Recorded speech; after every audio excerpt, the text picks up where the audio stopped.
పెద్దలు ఉన్నారు కాబట్టి నేను నా వాడికి విరామం ఇచ్చే ప్రయత్నం చేస్తా. అంతకంటే ముందుగా ఒక చిన్న మాట చెప్తాను. ఇందాక చెప్పినట్టుగా మన ధర్మాన్ని మనం కాపుగాయటం అంటే ఏమిటి అంటే నేను ప్రధానంగా చెప్పేది అందరూ కూడా స్త్రీ పురుష భేదం లేకుండా నిత్యం అందరూ కూడా తిలక ధారణ చేయాలి.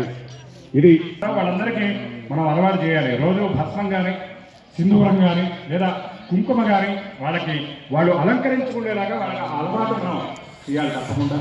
అదేవిధంగా చాలా మంది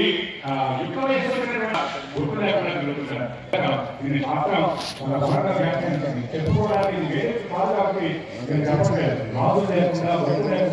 ఉంటే ఆ ఇంట్లో ఉన్నటువంటి లక్ష్మి చెప్పకుండా వెళ్ళిపోతుంది అనేక గ్రంథాల్లో చెప్పబడినటువంటి విషయం.